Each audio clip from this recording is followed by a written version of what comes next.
Bryce Fitzgerald is a highly regarded safety out of Columbus, and he is now headed toward the U. Yeah, man. So a couple of commits as we take that key change going into the world of moving forward, the 2025 class. And this was a birthday present for me. As I was out to dinner on, you see it, August 17th, 2024, to enjoy my birthday, just like I was out to brunch when Mark Rick retired and everything, my friend's birthday. But yeah, Bryce Fitzgerald, you see the measurements there. He's a, top 200-ish player in the composite, top 130.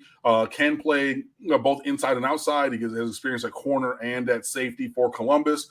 This is another one of the many powerhouse programs down here. Obviously, Mario Cristobal's alma mater, him and Mirabal, like their kids go there and everything. And this is a place where Miami has gotten plenty of talent over the years, whether it be a Deion Bush, Henry Parrish. I know it was a transfer, but yeah, plenty of guys have come from Columbus, and Bryce Fitzgerald is the latest one to commit. Yeah, building a really great secondary in this class. He's a basketball player, high jumper, he's, been all over the place. He was at Belen for a little bit, which I know Belen Jesuit Academy has a huge rivalry with Columbus.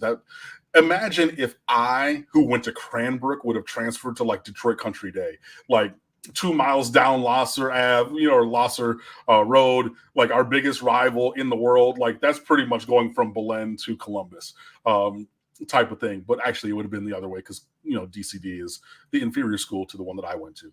But I digress. But anyway, so a great get. You're starting to really stack a great secondary class together. Jabari Antoine, Amari Wallace, Bryce Fitzgerald, Chris Ewald in this class right now, and a Timothy Merritt from Alabama also. So yeah, Miami, knows that we got to go get guys and stack plenty of chips in this class.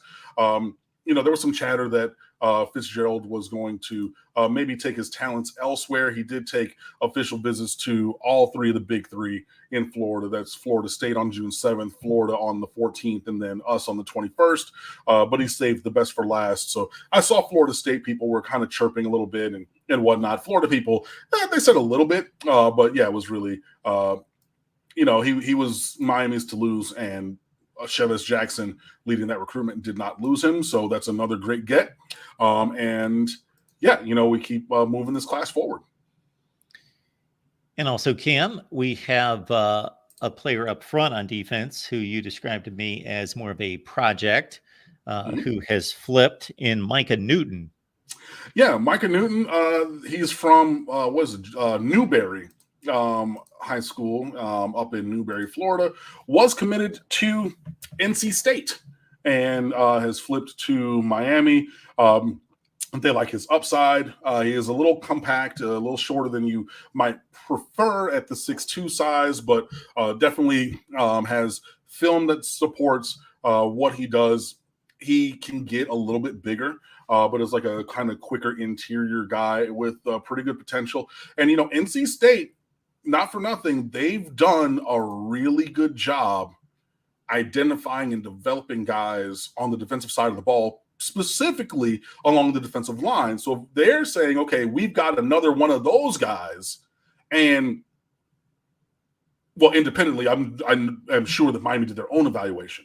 So if Miami's evaluation, and look, I don't think that we've really missed on a guy. I don't think that, there's been some injuries and things, but I don't think that we've taken somebody who like completely cannot play here along the defensive line. So you have our proprietary evaluation, and you compare that also with NC State, again, who's done really well getting guys and developing them, especially from down here. In Florida, I like it. He does not need to come in and be a day one guy. Maybe he's a little bit of a under the radar prospect and could develop. I don't think that he plays as a true freshman in the 25 season. Maybe 26 and going on, he can start going into the rotation. But you take it's a win-win. You take a guy off of the board for a team in your conference, and also you add him to the cadre of what you're building here. I like it. I think it's a good take, especially because you're not going to get all superstars. Like, not all day one Like, Justin Scott is going to play this year. 5-star from Chicago, like 5-star defensive tackle, blowing up in practice. You know, he's going to find his way onto the field. I don't necessarily think that Micah Newton is on that trajectory, but even short of being on that trajectory, I think that he can be a positive value add to this roster. So, you know, kudos to the staff as we keep going and building this class. And I am going to probably start notebooks coming up pretty soon here, because I know I say that all the time and I leave them to the end of the year, but brother, we got 22 commits already, and yeah, I gotta get started writing. I'm not gonna wait until National Signing Day to get those on the board. College football is even more exciting with some action on the line, and the games are even better when you're cashing in. And the Voice of College Football is the place to be to get the greatest value. Let's start with my picks. 75% against the money line, 58% against the spread. I've got a 40-year track record. In fact, in 2023, at $100 played per game, you would have netted over $9,300. And guess what? I'm just the warm-up act. Steve Merrill, our ace in the hole, show stopper from Wager Talk. 6 years with the Voice of College Football, over 30 years in the industry. Steve gives us analysis on all the big games, but you can't miss Steve's weekly under-the-radar pick, which went 21-5 against the spread the last 2 seasons. I repeat, 21-5 against the spread. You also get picks from some of our top analysts here at the Voice of College Football, including Steve Dace and Matt Zemek. Become a YouTube channel member or Patreon member for just $99 per month. Go to the main channel on YouTube, click join, and select the betting tier. Do the same thing on Patreon. Make 2024 a winner now.